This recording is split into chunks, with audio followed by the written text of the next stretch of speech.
ओम ओम ओम ओम ओम। सर्वप्रथम मैं मेरे जगजननी महामाई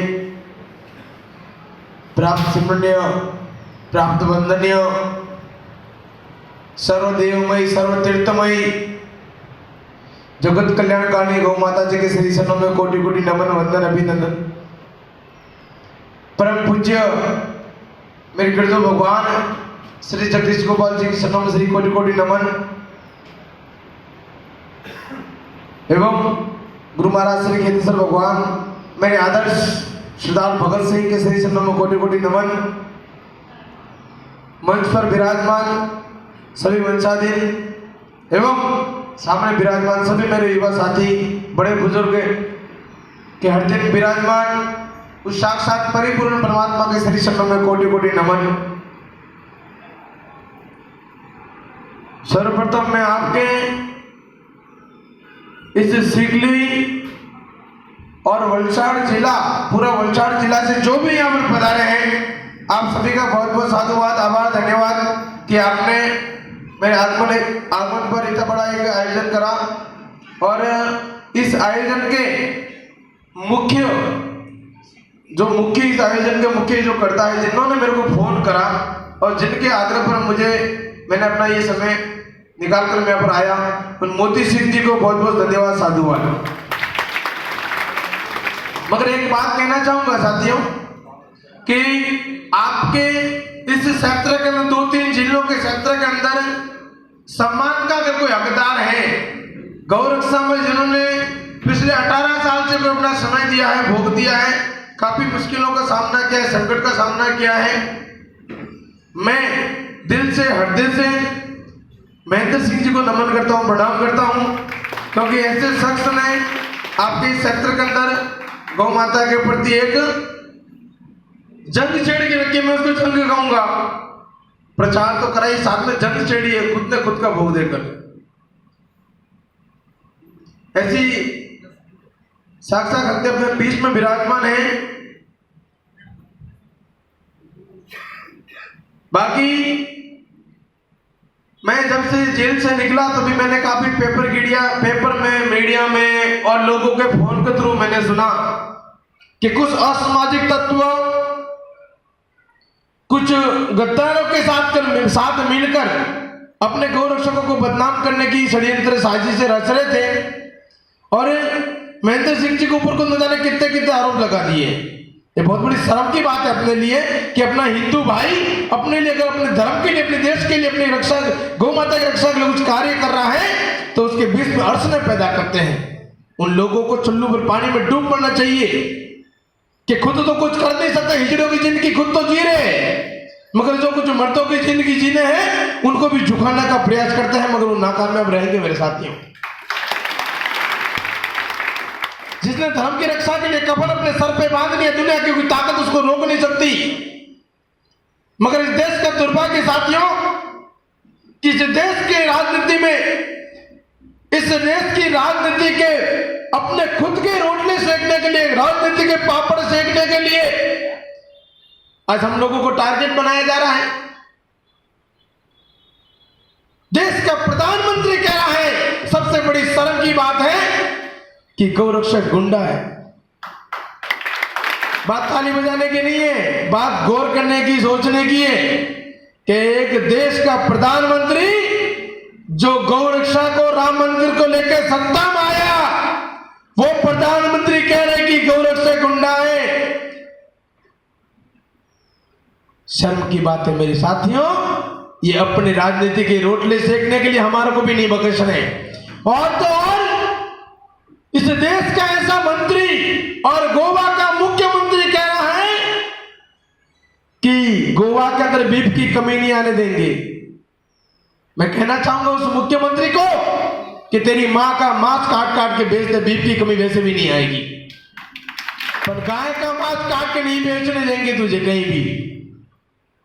साथियों हमारे अंदर एकता की कमी है हमारे अंदर कुछ आपसी मतभेद आपसी फूट के कारण इस इस देश के कुछ नेता सरेआम संसदों के अंदर हमारे भगवानों का अपमान करते हैं। एक सपा का नेता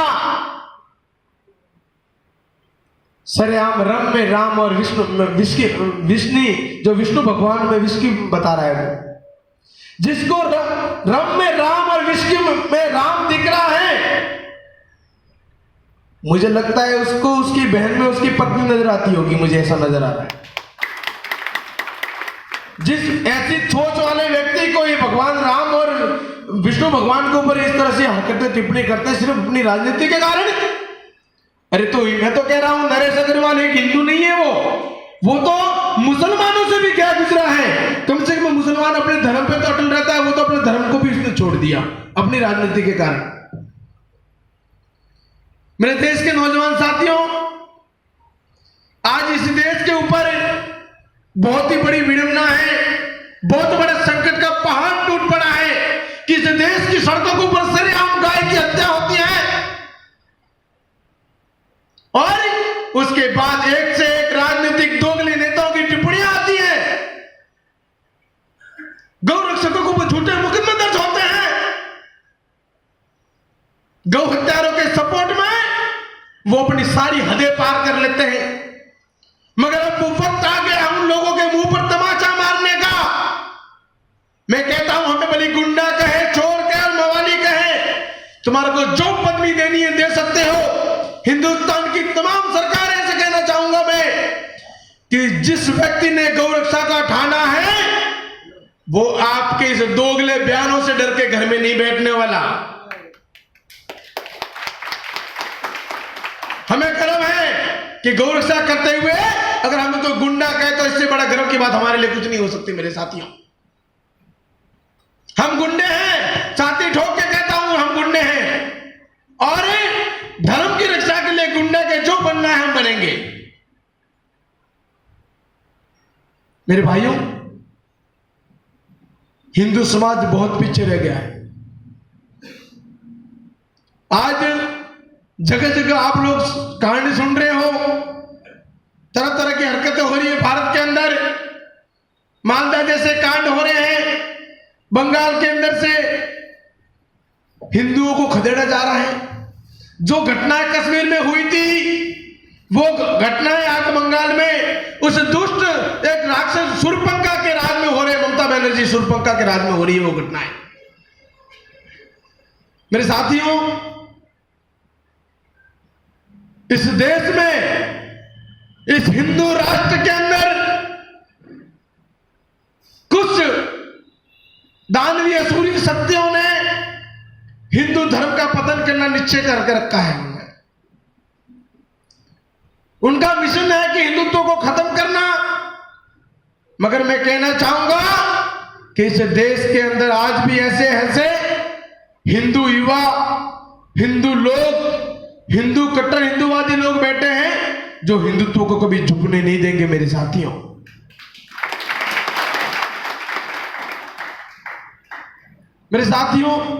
मैं आप लोगों से निवेदन करना चाहूंगा कि जो प्रेजेंट की जो स्थिति है भारत की, उस स्थिति को लेकर अब हमें कुछ समय अपना कुछ बिजनेस का कुछ समय जो है उसमें से निकालकर हमें गौ रक्षा के लिए देना चाहिए, हमें धर्म की रक्षा के लिए देना चाहिए।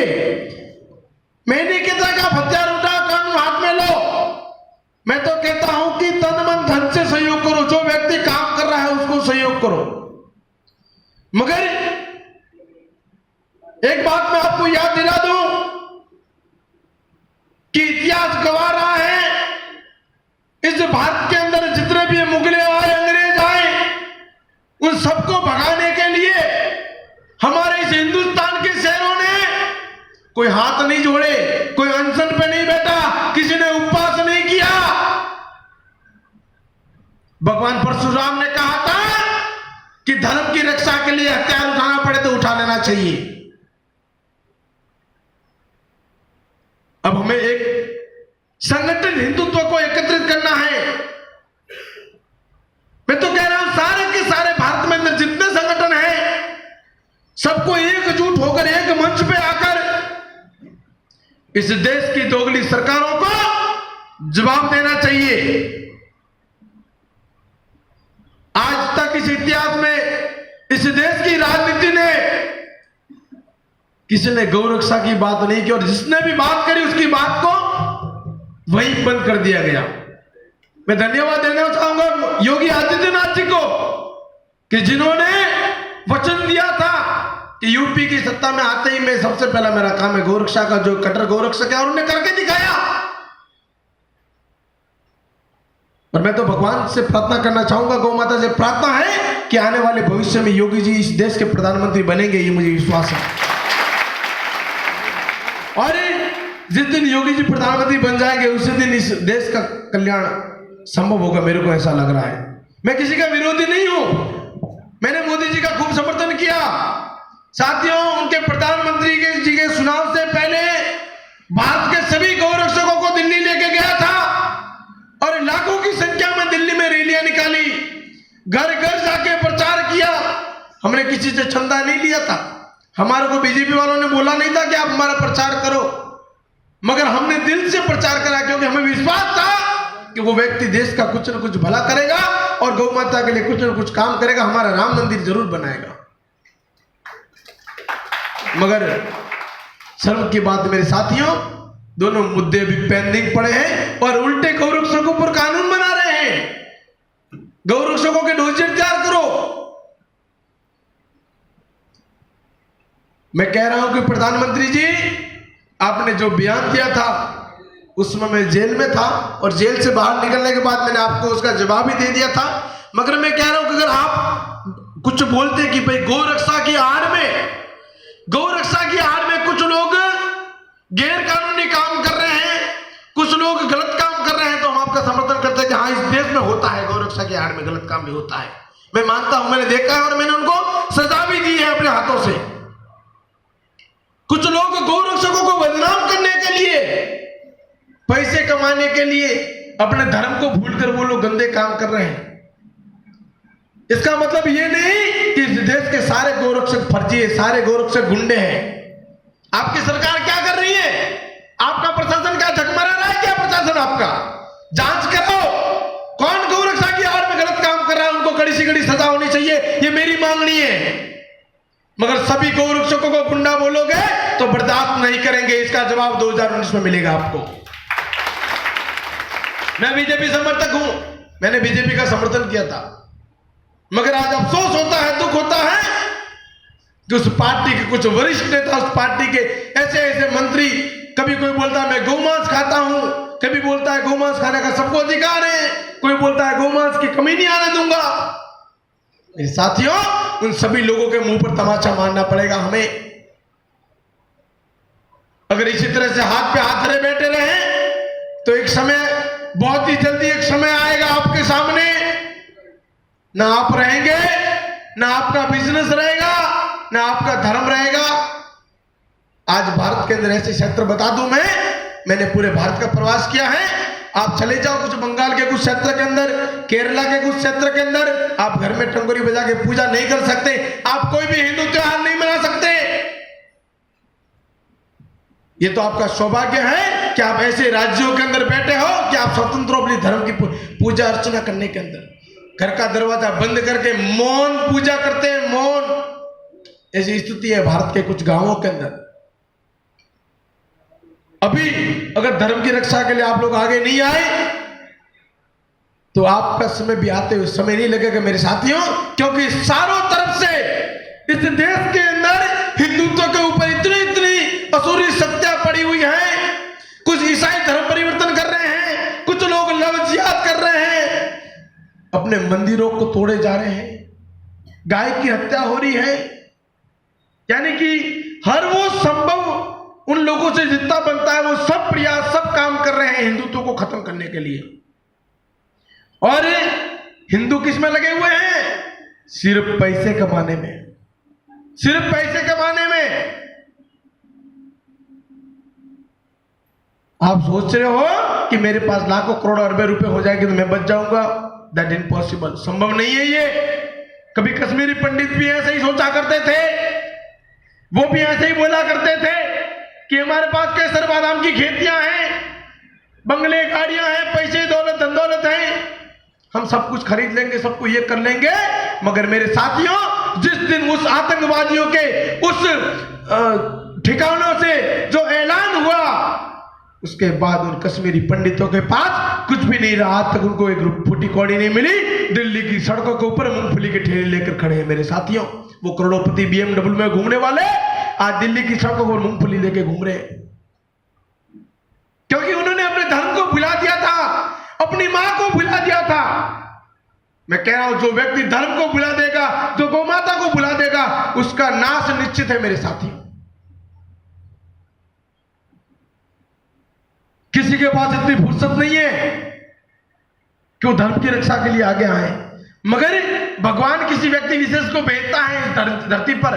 जो गीता जी में जो भगवान ने वचन दिया था, वो वचन पूरे इसलिए कर रहे हैं कि भगवान जिले जिले में, तहसील तहसीलों में एक एक व्यक्ति भेज रहे हैं। आपके इस क्षेत्र में भी मैं आप लोगों से पुनः निवेदन करूंगा कि कोई व्यक्ति अपना घर कारोबार बंद करके, सब कुछ छोड़ के, बीवी बच्चों को छोड़कर दिन रात सड़कों के ऊपर क्यों घूमता है? क्यों वो अपनी जान को हथेली में लेके घूमता है? क्या पड़ी है उसको किस चीज की कमी है? मगर उसको तकलीफ है, उसको दर्द है कि मेरा धर्म खतरे में है, मेरी मां खतरे में। इसलिए महेंद्र सिंह रात को सड़कों के ऊपर निकलता है मेरे साथियों। मगर उन लोगों को, उनको सपोर्ट करने की तो दूर की बात रही, इस क्षेत्र के कुछ दोगले गद्दार मेरे सामने एक बार आता है, एक बार वो उल्टे झूठे आरोप लगा रहे हैं उनके ऊपर, उनको राजनीति में फंसाने का काम कर रहे हैं। मेरे साथियों, मैं कहना चाहूंगा उन लोगों को, यहां पर मुझे पता है कि उनका कोई मुखबिर होगा, हो सकता है कोई उनका मित्र होगा, उनका कोई रिश्तेदार होगा, जो भी ये बात वहां पे पहुंचा देना कि महेंद्र सिंह इस क्षेत्र का हिंदू शेर है, और जो काम कर रहा है ना, वो काम आज तक किसी ने नहीं किया होगा, और तन मन धन से उसके साथ में खड़ा हूं मैं। कभी आंच नहीं आने दूंगा मैं, भले उसके लिए, महेंद्र जी के लिए कुछ भी करना पड़े, मुझे भले कुछ भी करना पड़े, कोई भी हद पार करनी पड़े, और मैं हर हिंदू के लिए तैयार हूं। मैं कह रहा हूं, हर हिंदू के लिए, हर हिंदू भाई को अगर कभी भी कोई तकलीफ आए, मुझे याद करो, मैं आपके लिए 24 घंटा सेवा देने के लिए तैयार हूं, क्योंकि मैंने मेरा जीवन हिंदुत्व को दिया है, मैंने मेरा जीवन गौ रक्षा को दिया है। मुझे जिंदगी पर सिर्फ हिंदुत्व की और गौ माता की रक्षा और सेवा करना है, और यही करते करते मुझे भगवान के घर जाना है। ये मेरी हार्दिक इच्छा है, अंतिम इच्छा है। इसलिए मेरे साथियों, मैं कफन भी साथ में रखता हूं। अभी कुछ IB वाले, कुछ प्रशासनिक अधिकारी जयपुर में मुझे बुलाया और कहा गया कि आप आपके यूनिफॉर्म में बसों में सफर नहीं कर सकते, ट्रेनों में सफर नहीं कर सकते, अकेले कहीं जा नहीं सकते, साथ में आपको सुरक्षा लेनी पड़ेगी, बॉडीगार्ड लेने पड़ेंगे। तो मैंने वहां पर IG साहब और सारे लोग बैठे थे, उन सभी लोगों के सामने एक ही बात बोली।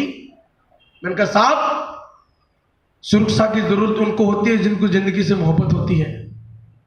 हम तो मौत को जेब में लेके घूमते हैं, और जो व्यक्ति मौत को जेब में लेके घूमते हैं, मौत उससे 100 कोस दूर भागती है मेरे साथी। 28 से 30 बार जानलेवा हमला हुए, मगर आज तक एक सुई तक नहीं लगी अपने को। कितनी बारी गोलियां चली है, कुछ भी नहीं हुआ। जिसको राके गैया मार सके न कोई, बाल न बाको हो जो जग बेरी हुए मेरे साथी। इसलिए उस मां पे भरोसा रखो। संघर्ष की जिंदगी है, संघर्ष करना पड़ेगा। मैं पिछले 15 सालों से संघर्ष करता आ रहा हूं, और कदम कदम पे संघर्ष। कई अपनों ने गद्दारी की, बगावत करी, कई जयचंद पैदा हुए, फिर भी आज भी पीछे नहीं हटा। 11 महीने जेल में ठूस के रखा। मोदी जी के बयान के बाद 11 महीने एक टाइम भोजन किया। वहां पर प्रण लिया था कि मोदी जी, आपके इस बयान का बदला, बाहर आके आपको जब तक जवाब नहीं दूंगा, तब तक 2 टाइम भोजन नहीं करूंगा। 11 महीने एक टाइम खाना खाया, बाहर आके मोदी जी को जवाब दिया, उसके बाद 2 टाइम भोजन करना शुरू किया। क्योंकि अगर कोई मेरी हिंदुत्व की भावना को ठेस पहुंचाता है, मेरे गौरक्षकों के ऊपर कोई झूठे आरोप लगाता है, मुझे तकलीफ होती है मेरे साथियों। मैं आप लोगों से निवेदन करना चाहूंगा, हाथ जोड़ के निवेदन करना चाहूंगा कि धर्म की रक्षा के लिए जो लोग आगे आ रहे हैं, उनको तन मन धन से सहयोग कीजिए। जरूरी नहीं कि सभी को हथियार उठाना जरूरी है, घर घर भगत सिंह पैदा नहीं होते मानता हूं, मगर घर घर सुभाष चंद्र बोस तो पैदा हो सकते हैं, सहयोग करने वाले, सपोर्ट करने वाले। अरे घर घर राजीव दीक्षित तो तैयार हो सकते हैं। राजीव जी दीक्षित, जिसने इस समाज के अंदर कितना प्रचार किया हिंदुत्व का, जिसने बहुत सारे लोगों को नंगा कर दिया, इसलिए उनको मरना पड़ा, मार डाला उनको। तो कम से कम राजीव दीक्षित बन के निकलो, सुभाष चंद्र बोस बन के निकलो, कुछ भी करके निकलो, मगर धर्म की रक्षा के लिए आ गए मेरे भाइयों। मैं इसी के साथ अपनी वाणी को विराम दूंगा और अंत में एक चीज बताऊंगा कि 11 महीने की जेल में मेरे पीछे कोई हिंदू नहीं आया, अपने दम पे बाहर निकला हूं। सबसे बड़ी शर्म की बात है ये, मैं मेरे लिए नहीं किसी के लिए भी कहूंगा कि कोई अगर हिंदू भाई जिसने पूरे देश में बीड़ा उठा रखा है, पूरे देश में खाली बोलने की बात ही नहीं है, कुछ लोग तो खाली बोल के चले जाते हैं, मगर टाइगर का काम खाली भोगना नहीं है। पहले करता हूं बाद में बोलता हूं, जो भी बोला है पहले किया है, उसके बाद ही आपको बताया होगा। सबका प्रमाण है मेरे पास। मगर तकलीफ हुई कि जब 11 महीने तक जेल में रहा और कोई हिंदू, न तो हिंदू नेता, न कोई हिंदू जो मेरे पीछे नारे लगाने वाले, कोई जेल तक नहीं पहुंचे, किसी ने सपोर्ट नहीं करा। कोई बात नहीं, मेरे पीछे गौ माता है और आप सभी लोगों का प्यार है। मैं आगे से आपको निवेदन करना चाहूंगा कि कोई भी हिंदू भाई इस चीज में कहीं अगर कहीं फंस जाए तो कम से कम मुसलमानों की तरह ये तो सीख लो एक बात कि फटाफट एकत्रित होकर उसको सपोर्ट करना। और अगर मुसलमानों से नहीं सीखो तो कम से कम राजपूतों से तो सीखो, राजपूतों से सीखो। राजस्थान की सरकार को घुटने टिकवा दिया आनंदपाल सिंह को न्याय दिलाने के लिए। मैं नमन करता हूं उनकी एकता को, सलूट करता हूं उनकी एकता को। 6.5 लाख राजपूत पहुंच गए वहां पर और सरकार को झुकना पड़ा। कम से कम उनको देख के तो सीखो। अगर जिस दिन हिंदुओं ने अगर राजपूतों की तरह आंदोलन करना शुरू कर दिया, मेरे साथियों, इस देश के अंदर मंदिर तोड़ने की बात तो दूर हो गई, इस देश की सड़कों के ऊपर है ना, कोई अपने हिंदुत्व के खिलाफ कोई आवाज उठाने की कोशिश नहीं करेगा।